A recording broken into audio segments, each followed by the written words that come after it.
Okay, take... What take is this? I forgot.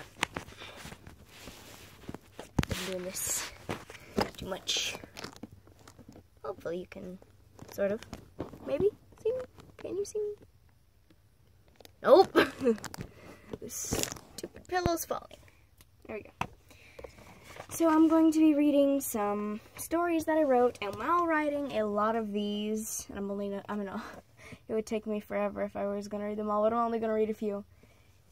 I'm going to be reading this one. If I've learned one thing about anything in this process of writing and editing and really changing who I am, it's that there's not a wrong way to do it and there's not a right way to do it, but there is a creative way, and that is what I have been doing. For anyone who will see this and who will say, she's emo, she's this, she's that. No, I'm not, I'm me. There's a difference. There's copying and then there's originality. So, I might as well stop stalling. Forgive me if I stutter or mess up or have to restart, because God knows I will do that a lot. I'm not used to this. I'm talking to a phone, for God's sakes. So, here we go. As the sun started to set and the wind cradled my face, I smiled and relaxed, then fell into its embrace. I felt as if my heart had grown wings and my eyes filled with the tears of my past. Finally, I am free from the sin and lies of the world.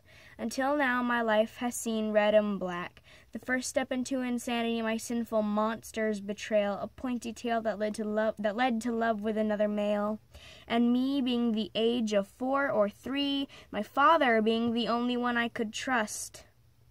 My soul was filled with love when my dad, best friend, and cat were near, them being the only things I needn't fear.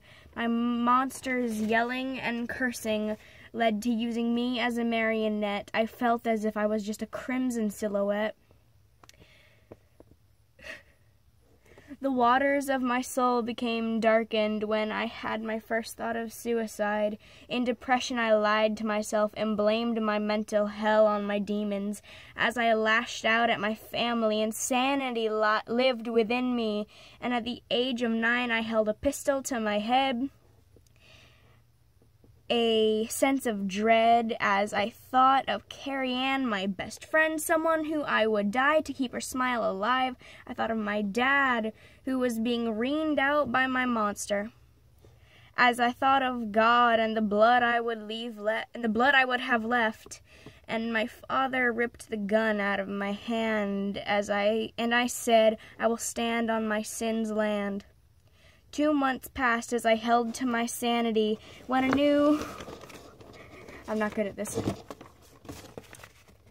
When a new emotion festered inside of me, rage. She who had caused the pain that led to my demon sad song, she who had compared me to my late brother so long ago, she who had made me hate living, was now forcing me, a child, to let her sins run wild, a puppet, her marionette.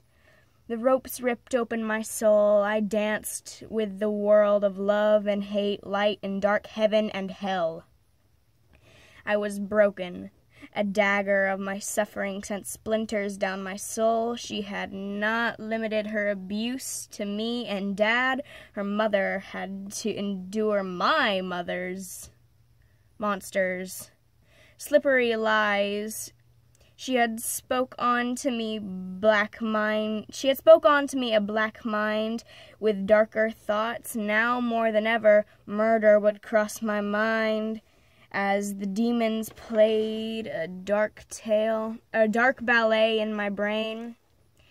And them and I danced with depression. Carrie Ann and I sat at the window, stars shone in the night. We could talk about toys from a little store.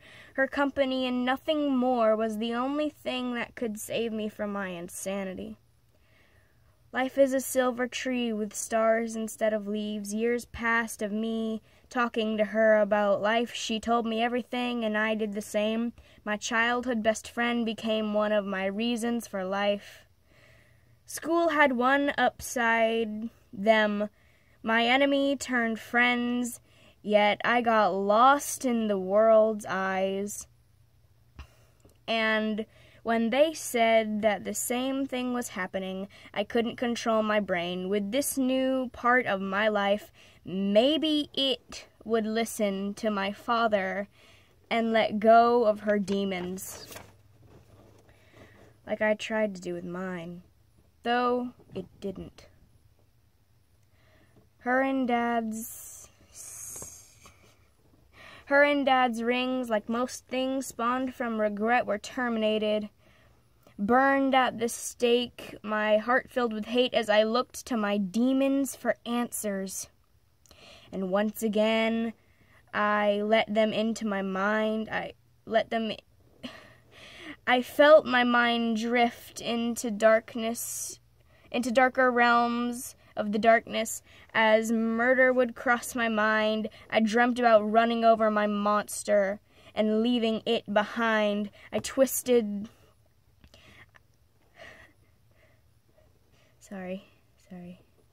witnessed the rise and fall of my monster's scorn, and yet I have seen my world burn and freeze over, and here, so here I stand in a mental embrace as the wind wraps around my face.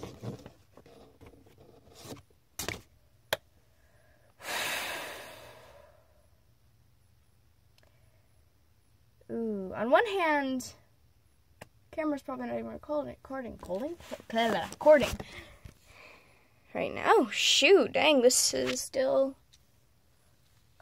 should I post this, though? Because I have more stories. Screw it.